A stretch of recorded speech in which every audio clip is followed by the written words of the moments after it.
Française, Français, je m'appelle Guillaume Meurice, j'ai 35 ans. Moi, président, je vous assure que je tiendrai les promesses que je ne vous ferai pas. Tous les autres font l'inverse. Moi, je ferai ça. Deuxième proposition, Déclic sera la chaîne officielle de mon quinquennat. Troisième proposition, une dictature cool. C'est-à-dire que tous les gens qui me font un peu chier, je les déporte, mais dans un endroit cool. Dans un club de vacances. Là. Je les éloigne, mais ils seront bien. Voilà. Si ça vous va, bah vous votez pour moi.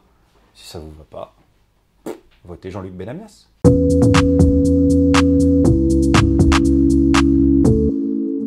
Bonjour et bienvenue dans Déclic, l'émission politique jeune et exclusivement sur les réseaux sociaux. À l'occasion de la présidentielle, on a voulu réinventer l'émission politique et la rendre plus sexy, mais surtout plus compréhensible. Plus sexy, C'est pour ça que t'es là, c'est pour ça que t'es là. À toi qui va voter pour la première fois en mai, on a voulu faire une série d'émissions, une par grand courant politique, qui va te permettre en fait de faire ton choix. Aujourd'hui, on parlera de la gauche gouvernementale, donc le Parti socialiste. Et j'ai donc le plaisir d'accueillir... On appelle aussi les sociotraîtres dans le jargon. Dans le jargon. Mais justement, attention, on va faire attention d'enlever tout le jargon politique. Pardon, oui. Mais voilà, ce sera pour C'est la un suite. synonyme, quoi. C'est pour C'est ça. Il n'y a pas de souci. Mais du coup, en tout cas, j'ai le plaisir de t'accueillir pour la première. Ouais, merci beaucoup. Et donc, tu es chroniqueur sur France Inter, mais tu es avant tout humoriste, c'est ça? Ouais, c'est ça. Ouais. Je suis surtout pas journaliste, en fait. D'accord. Souvent, on me confond avec un journaliste. Mais pas J'ai du des tout. formes de chronique qui ressemblent un peu comme c'est des reportages, des micro-trottoirs. Mais j'ai pas de carte de presse et j'en veux pas. Et ouais, je suis humoriste. Ouais. Et tu as un spectacle qui s'appelle Que demande le peuple, C'est c'est ça. ça? Ouais. C'est ça. Eh bien écoute, avant de parler de la gauche, on va regarder ce qu'il fallait pas rater de l'actualité du moment. C'était son dernier. Et oui, Barack Obama a prononcé son discours d'adieu mardi dernier à Chicago. L'occasion pour lui de faire le bilan de ses 8 années au pouvoir et d'adresser un dernier message d'espoir au peuple américain. Yes, we can. Yes, we did. Yes, we can. Thank you. God bless you. Si beaucoup regrettent déjà son style et sa classe, il devra quand même céder sa place le 20 janvier prochain à Donald Trump. D'ailleurs, en attendant, le milliardaire passait aussi son grand oral mercredi dernier. Au programme de cette conférence de presse mouvementée, justification sur les cyberattaques contre le Parti démocrate et sur les mémos compromettants évoquant une mystérieuse sextape du Donald détenue apparemment par Moscou. Avant même d'être entamé, le mandat de Donald Trump s'annonce déjà compliqué. Retour en France avec une situation embarrassante. François Fillon a été obligé de monter au créneau suite à la polémique autour des propos de Bachar al-Assad. Le dirigeant syrien avait qualifié ses propositions concernant la lutte contre le terrorisme comme étant les bienvenues. If it's implemented, that will be very good. Face à ce soutien impromptu pour le candidat, il s'est exprimé sur RMC. Non, d'abord Bachar el-Assad est un dictateur, c'est un manipulateur, et j'attire l'attention des médias français sur le fait qu'il n'est pas forcément indispensable de se prêter aux manipulations de Bachar el-Assad. On finit sur l'innovation politique de la campagne. Jean-Luc Mélenchon sera à 2 endroits à la fois le 5 février. Impossible? Pas pour Jean-Luc. Pour assurer 2 meetings prévus le même jour à Paris et à Lyon, le candidat d'extrême gauche aura recours à un hologramme en direct. S'il qualifie cette prouesse de première mondiale, nous, on espère qu'il sera aussi bien que l'hologramme de Tupac à Coachella. On va faire comme Karine Le Marchand. Ah Qu'est-ce merde, qu'elle ça t'inspire? commence mal cette phrase. Qu'est-ce qu'elle t'inspire Faut que tu cette te mettes un peu sur un canapé. un peu comme ça alors. Ouais, c'est ça. Comme ça, Tu ça. t'es épilé ou pas? Non. non, Je garde ouais, le c'est jean, comme je garde le ça. jean. Ok. Alors, qu'est-ce qu'elle t'inspire cette actualité du moment, Guillaume? Ah bah là, c'était vaste quand même ce qu'on vient de voir. Je suis très intrigué par le meeting de Mélenchon en hologramme parce que j'ai été voir pour France Inter, j'ai fait une chronique sur le concert qu'il y a en hologramme de Claude François, Dalida, Sacha d'accord. Distel et c'était pourri. Ah oui. Et c'était vraiment quasi même pas des hologrammes, c'était une espèce de projection au loin sur une scène. Donc je me dis, si c'est ça, ça sert à rien de faire des hologrammes en fait. Ça veut dire, fais directement Un meeting. un meeting et puis ouais, tu le retransmets en vidéo. Mais bon, À voir. on attend de voir, Voilà. Qu'est-ce qu'on a vu d'autre Obama, bon Obama. voilà, hein, voilà, de la com. Tu vas le manquer? Je sais pas, on se rend pas bien compte en fait de ce qui se passe aux États-Unis. Nous, on a la vision française, donc de ce qui nous arrive, mais on verra, on va voir quoi. On attend de voir. Pour un humoriste, je t'avoue que Trump a quand même Plus de potentiel. beaucoup plus de potentiel. Donc si je pense égoïstement, je suis T'es assez friand des excité de prochaines. voir, Ouais. Ok. Et surtout, il a un groupe de soutien en France, Donald Trump, qui s'appelle les Français avec Trump, je crois, Ah oui. que j'avais appelé, et là qui sont, Ils sont- plus d'autres, je sais plus. On a vu Fillon. Ouais, c'est rigolo ça. Ouais, Bachar el-Assad, président de son comité de soutien. C'est très marrant. Mais de toute façon, comme il est ambigu sur la politique internationale, forcément, il lui arrive des coups comme ça, quoi. Donc oui, après, il est obligé de se défendre comme un con. C'est marrant, ouais. Avec une belle cravate à pois, quand même. Il avait une belle cravate, Ouais. effectivement. Eh bien, Voilà, écoute. t'as vu, j'ai une analyse politique très pointue. Et très pointue. C'est pour ça qu'on t'a invité. Hein. Bah, évidemment. On t'a pas invité que toi. C'est ça. Puisque dans chaque émission, on invitera un responsable politique jeune, pour changer, du parti donc, dont on va parler pendant l'émission. J'espère que c'est pas un socialiste. Ah, écoute, Ouais. ça risque d'en être un. Hein. Mais on est allé rencontrer des jeunes militants socialistes, justement, encore, qui tractaient Place de la République à Paris. Et on leur a posé quelques questions. Un reportage signé Xavier Roffet et Adèle Bernard. Je m'appelle Antoine, j'ai 25 ans. Je m'appelle Alazaïs, je suis au MJS Paris. Je m'appelle Benjamin, j'ai 27 ans. Je m'appelle Basile, je suis étudiant en administration publique.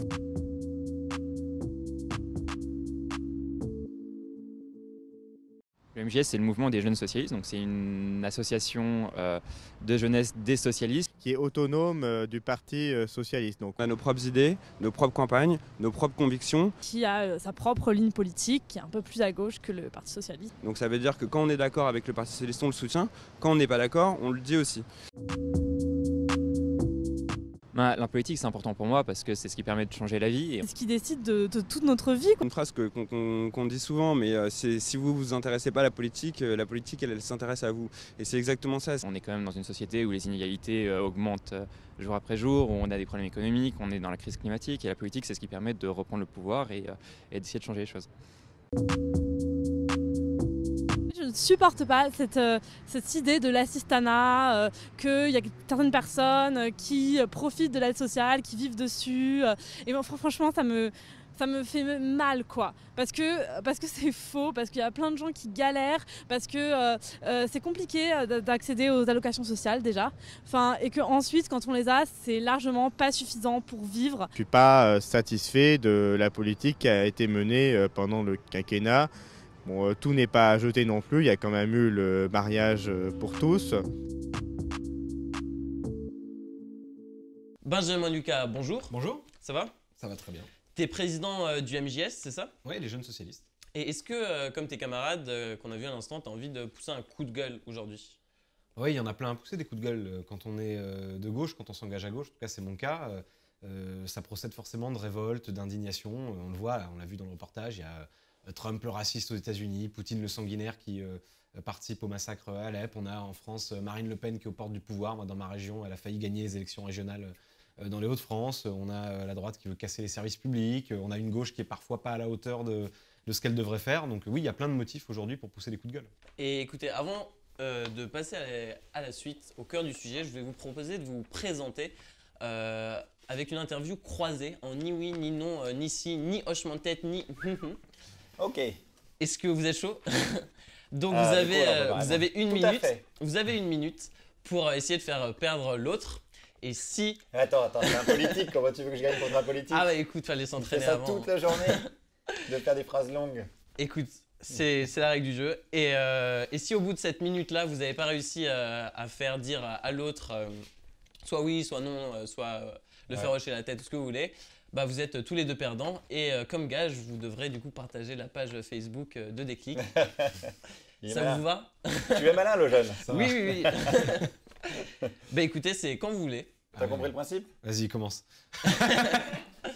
Alors, première question, Benjamin Lucas. Quand est-ce que vous allez quitter le Parti Socialiste pour un parti assumé de gauche? Quand vous arrêterez de faire des chroniques drôles. Il est fort. J'avais dit qu'il était fort. Ouais. Donc, Benjamin Lucas... Du coup, Guillaume Meurice, quand est-ce que... On est vachement sous pression. Ouais. Du coup, Guillaume Meurice, est-ce que... Vous Vous êtes sous pression. Je vais, ouais. Je cherchais un truc drôle à dire. Bravo. Mais comme quoi, hein, la langue de bois, il est beaucoup plus fort pour la langue de bois que moi, en fait. C'est ça. Mais écoute, t'auras le privilège du coup de partager la page Facebook de Déclic. C'est un plaisir, ça va. Et on va parler, comme je l'avais dit, de la gauche aujourd'hui. Et pour Déclic, la gauche, c'est ça. Mais au fait, c'est quoi la gauche ? La gauche, c'est un courant politique qui lutte traditionnellement pour le progrès social, c'est-à-dire la justice sociale, donc l'égalité et la solidarité, et l'évolution des mœurs, comme le droit à l'avortement ou les droits des homosexuels. La gauche en France est très diverse, elle va du centre au communisme en passant par les écologistes. Mais aujourd'hui, on va se concentrer sur le Parti socialiste. Le Parti socialiste, il a été créé en 1905, notamment par Jean Jaurès, mais à ce moment-là, ça s'appelait le SFIO. Concrètement, que défend le Parti socialiste ? Le PS est social-démocrate, donc ils acceptent le capitalisme, au contraire des communistes, mais les socialistes veulent des syndicats puissants, une protection sociale forte et une redistribution des richesses. En 2012, François Hollande, social-démocrate par excellence, a gagné l'élection présidentielle, mais avec 4% de popularité, il a annoncé qu'il ne se représenterait pas en 2017. En fait, beaucoup d'électeurs de gauche ont été déçus par François Hollande et son quinquennat jugé trop à droite. C'est notamment à cause de la loi travail qui a été très critiquée. Elle a été poussée par le Premier ministre Manuel Valls et l'ancien ministre de l'économie Emmanuel Macron. Une loi travail jugée trop à droite parce qu'elle atténuait la protection sociale des travailleurs et remettait en cause le rôle des syndicats. Donc maintenant, le PS est très divisé. Il y a d'un côté les fidèles à Hollande, comme Manuel Valls ou Vincent Peillon, et de l'autre ceux qu'on appelle les frondeurs, qui revendiquent une ligne plus à gauche que François Hollande, comme Benoît Hamon ou Arnaud Montebourg. Mais alors, dans ce contexte, quel avenir pour le PS ?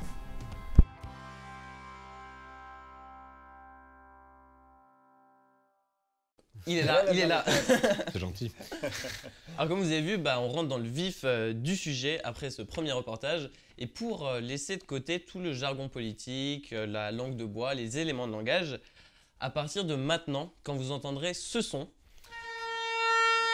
c'est pas d'urgence. Il y a Manuel Valls qui arrive et qui te gifle. Okay. On n'avait pas le budget, mais en revanche, il faudra simplement que vous réexpliquiez avec des mots plus simples ce que vous avez dit, bien ça. Puisque Joseph, en régie, n'aura pas compris le mot ou l'expression que vous avez utilisé. Il est quand même assez con. Pour rebondir sur la vidéo qu'on a vue, si vous aviez à décrire la gauche avec un titre de film ou de série, ce serait laquelle ? Benjamin ? Voilà, un peu Harry Potter, quoi. Il y a Voldemort, Marine Le Pen qui s'apprête à prendre Poudlard et il va falloir trouver un peu de magie, un peu de rêve pour réussir, parce que votre présentation elle était quand même très bien faite sur ce qu'est la gauche aujourd'hui. Moi j'ai fait partie de ceux qui ont manifesté contre la loi travail, contre la déchéance de nationalité, qui sont posées un certain nombre de choses. Quand la gauche elle est fidèle à ce qu'elle est, qu'elle remet un peu de rêve, qu'elle donne une vision de la société qui n'est pas celle qu'on subit aujourd'hui avec les inégalités et les discriminations par exemple, elle peut à nouveau faire rêver, à nouveau reprendre Poudlard et empêcher Voldemort de s'emparer du pouvoir. Très belle métaphore. Et toi, Guillaume ? Titanic ? Titanic. Ouais. Est-ce qu'il y a besoin d'expliquer Titanic ? Non, je pense pas. Je pense que ça ira. Jojo, Titanic, t'es bon quoi ? C'est bon, ils sont fous. De toute façon, il est sur YouPorn alors. Voilà. Ok, c'est bon. C'est YouPorn que t'as pas compris ? Je t'expliquerai tout. Et du coup, on a vu avec le reportage qu'il y avait beaucoup de divisions internes au Parti socialiste. Est-ce qu'au final, le PS va pas tout simplement imploser ? Nous, on a choisi une solution simple pour régler ces débats. En démocratie, quand on n'est pas d'accord, c'est les citoyens qui votent. Et donc là, il y a une primaire. Moi, j'appelle tous les jeunes qui ont envie de dire leur mot à venir y voter les 22 et 29 janvier. Il y a des candidats, ils sont 7, donc il y a du choix, c'est large, pour dire quelle gauche ils ont envie. Nous, on a fait une campagne qui s'appelle « Ma gauche, mon choix », pour dire aux jeunes, vous avez le choix. Est-ce que vous voulez plutôt la gauche représentée par Manuel Valls, j'ai pas besoin de la décrire, plutôt la gauche représentée par Benoît Hamon, par Arnaud Montebourg, par Vincent Peillon, par les autres aussi par Jean-Luc Benamias, par Jean-Luc Benamias, pourquoi pas voilà. Après Jean-Luc Benamias, il veut faire lui une alliance qui va de NKM au Parti communiste. Je sais pas trop comment il va la faire, parce que là, déjà, aujourd'hui, rassembler les socialistes, c'est pas toujours facile, alors si en plus il faut rassembler des gens qui n'ont rien à voir entre eux. C'est un homme de défi. Mais en tout cas, voilà, moi je pense que la question c'est, à la rigueur, c'est pas le Parti socialiste, tout le monde s'en moque de la survie ou pas du Parti socialiste. Est-ce qu'il y a toujours dans ce pays une gauche qui est capable de gagner les élections, de gouverner en changeant la vie des Français. Et on a aussi En fait, Benjamin, pour résumer, Benjamin il est dans une situation un peu compliquée parce qu'il est à gauche du Parti Socialiste. Et le Parti Socialiste a tendance, pour résumer, hein, en gros, comme ça il ne mettra pas de coup de bling-bling. Le Parti Socialiste est plutôt sur une tendance de droite, c'est-à-dire, comme on a vu dans le petit montage tout à l'heure, avec vraiment plus de place au libéralisme. Le libéralisme, c'est-à-dire, on s'en fout de l'État et les entreprises se démerdent entre elles. Donc, souvent, c'est le plus gros qui bouffe le plus petit, on va pas se mentir. Donc, Benjamin a pris le pari qui est assez respectable, en fait. Moi, je suis humoriste, donc j'ai tendance à me foutre de sa gueule, c'est normal, mais c'est plutôt gentil. Mais le principe de faire changer les choses de l'intérieur, de dire, je reste dans le Parti Socialiste pour essayer de le faire devenir plus de gauche et plus fidèle à mes convictions. Pour l'instant, son courant est quand même minoritaire. Bon, voilà, mais il est dedans et il se bat, et franchement, c'est tout à son honneur. Il y a toujours eu des gens comme moi, des gens comme, je sais pas, moi, Philoche, Hamon, Montebourg. L'histoire de la gauche, ça a toujours été un rapport un peu compliqué entre des gens qui, effectivement, veulent s'adapter au libéralisme, à la mondialisation sauvage, etc. Puis des gens qui ont une volonté, comme moi, plus radicale de transformer la société, qui considèrent qu'on ne peut pas réussir avec des mesurettes, avec 5 ou 6 millions par-ci ou par-là. Sauf que jusqu'à ce quinquennat, en fait, on arrivait à faire des synthèses et des compromis. C'est ce qui fait que, par exemple, c'est le paléolithique, mais Mitterrand, il fait la parenthèse libérale dans les années 80, c'est-à-dire il fait une politique qui, finalement, n'est pas vraiment une politique de gauche, mais avant, il a fait la retraite à 60 ans, les 39 heures. Et moi, j'aimerais que, justement, la gauche, elle retrouve ce sens du dialogue et du compromis. Mais il va se barrer à un moment donné, il va faire comme Mélenchon. Il est exactement dans le cas de Mélenchon. Non, parce que Mélenchon était au Parti Socialiste et il cautionnait de moins en moins ce qui se passait. À un moment donné, il a dit merde, je me casse. Juste une chose. Benjamin, il va se barrer pour soit il va créer son parti, soit il va rejoindre Mélenchon. Ou alors il va devenir de droite et là on le savatera. Là on se souviendra qu'avant il était de gauche et qu'il avant de parler de Mélenchon, on a des questions aussi via les réseaux sociaux. Et oui. Et vous pouvez d'ailleurs réagir et poser toutes vos questions avec le hashtag déclic. Et on a une première question par exemple de Noémie qui nous demande ce que vous pensez tous les deux du quinquennat de François Hollande. Bah ça a eu un gâchis, non? Je pense que Benjamin sera d'accord avec moi. Bah, il ne le dira pas comme ça. Il y avait une vaste opportunité d'avoir une vraie politique sociale et ça a été gâché, quoi. Après, c'est vrai qu'il a vendu du rêve. François Hollande, il n'a jamais vraiment été crypto-marxiste. Pardon, ne fais pas de... genre, il n'a jamais été révolutionnaire, il n'a jamais dit je vais... Attends, je vais anticiper. Non, il n'a jamais dit je vais arriver, je vais renverser la table. Il a fait un discours du Bourget, là, le fameux discours du Bourget, où il dit l'adversaire, la finance, etc.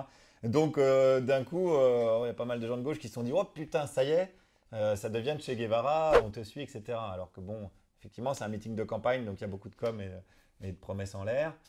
Donc il a énormément déçu là-dessus, mais il aurait pu quand même évidemment faire plus qu'il a fait. Et justement, est-ce qu'il aurait le chômage a augmenté. Est-ce qu'il aurait pu faire plus? Il n'y a pas eu d'audace en fait. À un moment donné, tu as envie de lui dire, mais puis même là, tu as envie de lui dire, vas-y, tente le tout pour le tout. Il te reste 6 mois. Bah, c'est un peu tard, mais même quand il restait 1 an, je lui dis, vas-y, de toute façon, tu as perdu. Tente des trucs. Est-ce qu'il aurait pu tenter justement des trucs, Benjamin, par rapport à la jeunesse? Parce qu'il a quand même dit, justement, il disait en 2012, François Hollande, qu'il voulait faire de la jeunesse sa priorité. Est-ce que tu trouves que ça a été le cas? On a fait des choses, hein. On a fait beaucoup sur l'école, sur la santé. Enfin, la généralisation du tiers payant, ça profite aux jeunes, qui sont les premières victimes de la pauvreté aujourd'hui. Les réformes de l'éducation pour briser les inégalités à l'école, parce que c'est là que se structurent les inégalités.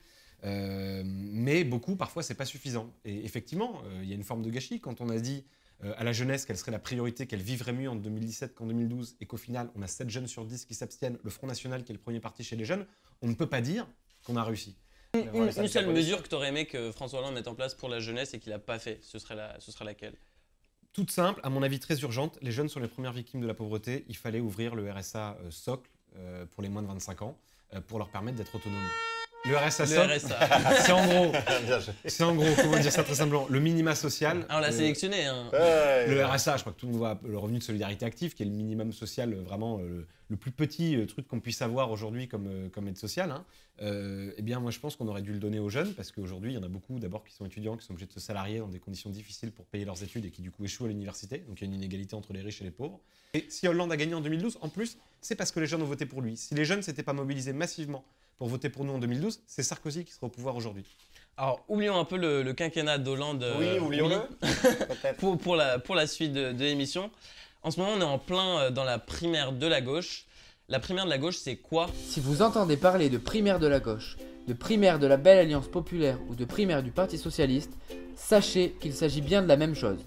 Le premier tour de la primaire de la gauche aura lieu le 22 janvier prochain. L'enjeu est de taille. La primaire doit rassembler une gauche divisée par le quinquennat de François Hollande. Je lance un appel à Emmanuel Macron, à Jean-Luc Mélenchon. Rejoignez la primaire de la gauche. Faites en sorte que l'unité se réalise.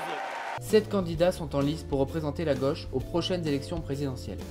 Arnaud Montebourg, ancien ministre du redressement productif et candidat du Made in France.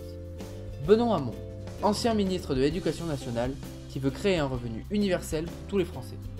Sylvia Pinel, seule femme de la primaire et candidate de la gauche radicale. Jean-Luc Benamias, président du Front démocrate. Manuel Valls, ancien Premier ministre de François Hollande qui prône une gauche plus ferme et plus libérale. Vincent Peillon, ancien ministre de l'Éducation nationale qui est, à quelque chose près, le défenseur du bilan du quinquennat de François Hollande. Et enfin, François de Rugy, candidat de l'écologie. Quoi qu'il en soit, le candidat qui sera désigné le 29 janvier prochain à l'issue du second tour de la primaire est loin d'être sûr de remporter la présidentielle. Emmanuel Macron, Yannick Jadot et Jean-Luc Mélenchon représenteront également la gauche avec le candidat PS en mai prochain. On a vu du coup que la gauche au sens large, hein, de Macron à Mélenchon en passant par le PS, était très divisée. Alors je vais pas te poser la question tout de suite Benjamin parce que je connais à peu près ta réponse. Mais Guillaume, est-ce que tu penses vraiment que la gauche au sens large du terme peut être au second tour de l'élection présidentielle? De toute façon, tout est possible. On ne peut pas faire de pronostics. À chaque fois qu'on a fait des pronostics, tout le monde s'est gaufré, même les sondages, même les instituts de sondage. Donc moi, je ne ferai pas de pronostics. Ouais, donc oui, en fait, la réponse est oui, ouais, je pense. Mais je pense même que Mélenchon a une chance. Hein. En fait, il faut voir donc que le scénario idéal, c'est Mélenchon. C'est pas vraiment la primaire de la gauche. En fait, d'ailleurs, il l'appelle la primaire de la belle alliance populaire. Alors, je sais pas il y a plus grand monde qui l'appelle comme ça. Ouais, nous on l'appelle comme ça, enfin nous dans les médias. Parce que moi ça m'emmerde de dire la primaire de la gauche parce qu'il y a Manuel Valls dedans, donc a priori déjà non, c'est pas la primaire de la gauche. Et c'est un espèce de casting complètement factice, c'est-à-dire qu'ils ont mis une nana parce que d'un coup ils se sont dit merde, il n'y a pas de nana, on passe pour des glands. Bon Sylvia, tiens, t'as rien à faire les 15 prochains jours, tu vas te mettre là. Ils ont viré la Roux-Tourou qui était Nouvelle Donne, donc qui était possiblement à gauche. Ils n'ont pas pris Filoche parce qu'ils avaient peur de lui en débat. Donc en fait, il faut voir que c'est quand même assez factice tout ça, quoi. Évidemment, Benjamin, il va peut-être pas te le dire comme ça non plus. Mais c'est pour créer. Moi, j'aurais aimé qu'il y ait tout le monde dedans. Hein. Moi, je pense qu'une grande primaire... On est dans un système où, de toute façon, la qualification au deuxième tour, aujourd'hui, elle est plus évidente pour la gauche parce qu'il y a le Front National qui a 25 ou 30% des voix. Et donc moi, j'aurais aimé, il y a un vrai débat démocratique du peuple de gauche avec Mélenchon, qui en plus, on connaît bien au Parti Socialiste, il a été ministre dans des gouvernements socialistes qui n'étaient pas forcément les plus à gauche de l'histoire aussi. Avec Macron, s'il a envie de se dire de gauche, et puis c'est les électeurs de gauche qui auraient tranché. Et moi, j'ai souvenir d'une chronique que tu avais faite il y a quelques temps dans laquelle un certain président du MJS expliquait qu'il n'était pas forcément le plus fervent soutien de Manuel Valls. Aujourd'hui, est-ce que si Manuel Valls remporte la primaire, le MJS sera à 100% derrière lui? Il ne pourra pas être un candidat crédible s'il est sur les positions qu'il avait lors de la dernière primaire quand il a fait 5%, ou même sur ce qu'il a fait en étant Premier ministre, puisque quand il était Premier ministre, Manuel Valls, c'est pas que lui, c'est le président de la République, c'est son gouvernement, c'est pas un individu tout seul. Moi, je ne crois pas aux individus tout seuls qui résolvent tous les problèmes. Est-ce que tu vas répondre à cette putain de question? Il a été sur des sujets presque seul. Il va falloir que je t'embauche. Hein, la réponse est oui, mais ça va lui faire mal au cul. Mais attends, on va être très clair. Je vais être très clair. Je résume pour les gens qui nous regardent. Si Valls gagne la primaire, j'essaierai de le convaincre qu'il ne peut pas gagner. Mais c'est pas ça. La question, c'est même pas ce que j'ai envie de dire. C'est celle-là, elle est bien. C'est est-ce que comment on fait pour gagner l'élection présidentielle? Je pense qu'on ne peut pas la gagner, effectivement, avec un discours qui n'est pas un discours authentiquement de gauche. Donc, si Manuel Valls ne change pas ses positions, le MJS ne soutiendra pas... les jeunes socialistes, ils feront la campagne du candidat socialiste. Il y a une question de Niax qui demande où on en est dans la légalisation du cannabis. Et je cite, quel candidat, selon vous, aurait les couilles de faire bouger les choses? Il y en a quelques-uns qui l'ont proposé. Vincent Peillon, il était favorable il y a quelques années. Je crois que c'est dans son projet. C'est dans le projet, me semble-t-il, aussi de Benoît Hamon. Je pense que les écologistes, par nature, ils sont pour la légalisation du cannabis. En tout cas, les jeunes socialistes font en sorte que ce soit légalisé, à la fois parce qu'aujourd'hui, on a bien l'alcool qui est légalisé, et que Jospin disait, là encore, vieille référence, il vaut mieux fumer un pétard tout seul chez soi que de boire avant de conduire. Je pense que c'est une évidence. Et puis ensuite, parce que c'est le meilleur moyen de mettre fin au trafic, à l'économie souterraine, aux violences et aux morts qui découlent du trafic du cannabis. Donc c'est une mesure de bon sens et en plus une mesure, je pense, nécessaire et utile. La fois prochaine, on parlera de la droite. Est-ce que, Benjamin, tu peux introduire du coup les Républicains? Je leur souhaite beaucoup de courage. C'est pas facile d'être l'organisation de jeunesse du parti au pouvoir, ce qui est mon cas. C'est pas non plus facile d'être l'organisation de jeunesse du parti de Nadine Morano et de Brice Hortefeux, des gens qui veulent remettre en cause le mariage pour tous, etc. Et toi, Guillaume, si tu devais introduire la droite? Quand tu dis la droite, c'est-à-dire que tu as Manuel Valls, les soutiens de Manuel Valls qui viennent? Manuel Valls s'exclut, non. Pareil, je leur souhaite bien du courage et j'ai hâte de les rencontrer dans des meetings. Ils sont souvent très rigolos. Très bien. Plus de potentiel que les jeunes socialistes? Ouais, plus de potentiel. Plus de potentiel. Les gens de droite ont plus de potentiel comique que les jeunes de gauche et paradoxalement, ils ont souvent plus d'autodérision. Parce que souvent, ils se disent « Ouais, on sait, on est un peu des enculés, ok, ça va. » Alors que les gens de gauche ont tendance à croire qu'ils sont dans le sens de l'histoire et que c'est très sérieux et qu'il ne faut pas déconner avec ça. Écoute, on aura l'occasion de vérifier tout ça la prochaine fois. Merci à vous deux d'être venus. Merci à tous les étudiants bénévoles qui ont préparé l'émission. Merci à l'école W. Et puis évidemment, n'hésitez pas à vous abonner et à la prochaine.